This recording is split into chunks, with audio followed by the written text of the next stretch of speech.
Hello बच्चों, let's read the following question. For the angle of minimum deviation of a prism to be equal to its refractive angle. जो minimum deviation किसी prism का हमें बोला है कि उसका में जो एंगल चाहिए वो किसके इक्वल चाहिए, उसके रिफ्रैक्टिंग एंगल के इक्वल चाहिए. The prism must be made of a material whose refractive index. तो प्रिज्म का जो मटेरियल है उसका रिफ्रैक्टिव इंडेक्स कितना होना चाहिए ये हमको बताना है. ऑप्शंस क्या है?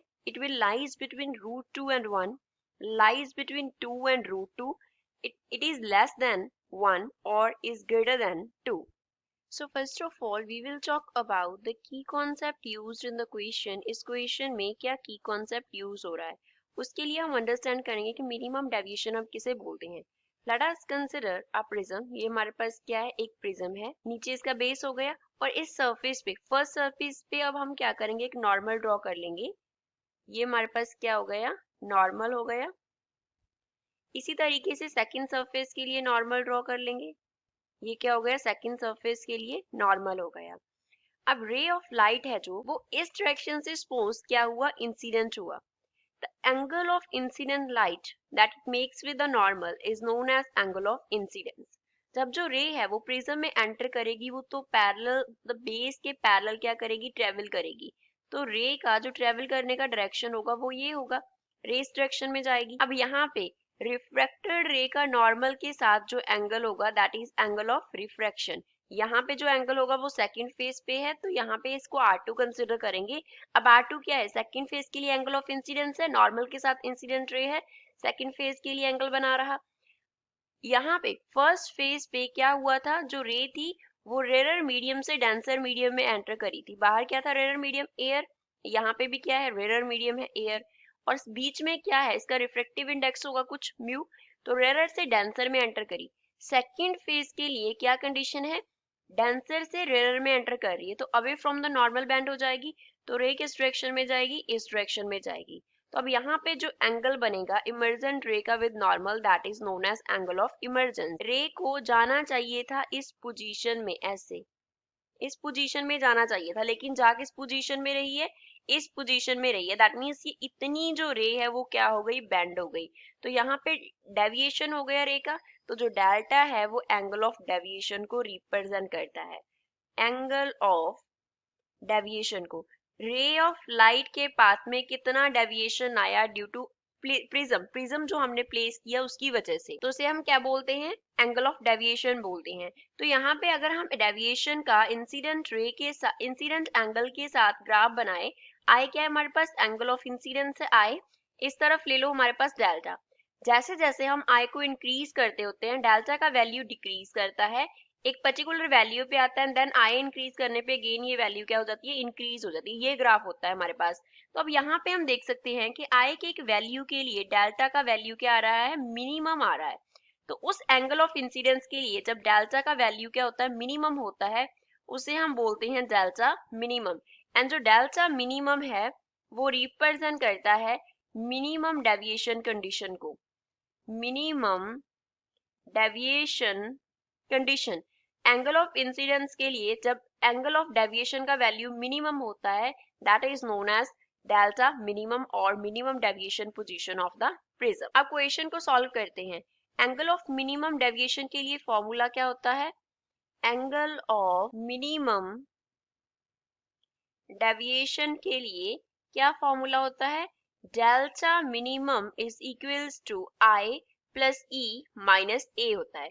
अब जो ए है वो क्या है, एंगल ऑफ प्रिज्म को रिप्रेजेंट करता है यहाँ पे ए.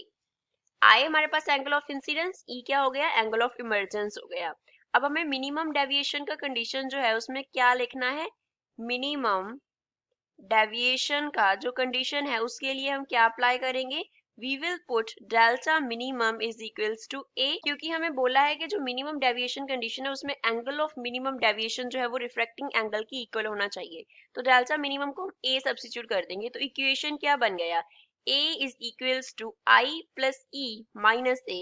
तो यहाँ से हम लिख लेंगे 2a is equals to i plus e लिख लेंगे. अब जब हमारे पास मिनिमम डेविएशन की कंडीशन होती है, डेल्टा मिनिमम की हम बात करते हैं, तो उस केस में एंगल ऑफ इंसिडेंस जो है वो एंगल ऑफ इमर्जेंट के इक्वल होता है. तो इसके लिए हम क्या लिख लेंगे 2a is equals to i plus i, e को i फिल कर देंगे तो क्या बन गया 2a is equals to 2i, which means angle of incidence will be equals to the refracting angle of the prism. Next जो हमारे पास R1 and R2 होते हैं वो क्या हो जाते हैं इक्वल हो जाते हैं एंड इनका जो सम है वो क्या होता है R1 प्लस R2 का जो सम है वो एक इक्वल होता है। अगर मिनिमम डेविएशन की बात करते हैं तो ये दोनों इक्वल होते हैं, अगर ये दोनों इक्वल होते हैं तो क्या बन गया R1 plus R1 is equals to A बन गया। तो यहाँ से क्या आ गया 2R1 is equals to A, which means R1 क्या होगा A अपॉन 2 के इक्वल होगा। Consider equation number 1 and consider this equation number 2। हमने I एंड R1 दोनों का वैल्यू निकाल लिया। अब जो हमारा फर्स्ट फेज है उस पे हम स्नेल्स लॉ अप्लाई कर सकते हैं। एयर का जो रिफ्रैक्टिव इंडेक्स है म्यू ए उसको हम कंसिडर कर लेंगे 1 के इक्वल। म्यू किसका रिफ्रैक्टिव इंडेक्स है प्रिज्म का, that we have to find out कि किसके बिटवीन लाई करेगा। फर्स्ट फेज पे स्नेल्स लॉ अप्लाई करते हैं। एयर में जो एंगल है वो इंसिडेंस एंगल है, हमारे पास प्रिज्म में जो एंगल है R1 फर्स्ट फेज के लिए वो एंगल ऑफ रिफ्रैक्शन है। तो अब हम अप्लाई कर देंगे Snell's law for phase 1। First phase के लिए एयर में क्या है म्यू ए, साथ में क्या आ जाएगा sine of angle of incidence I is equals to prism के लिए म्यू है, साथ में क्या आ जाएगा sine of angle of refraction at the first phase. तो यहाँ पे क्या आ गया म्यू ए 1 होता है हमारे पास, refractive index of the air is 1, उसको हम 1 कंसिडर करते हैं।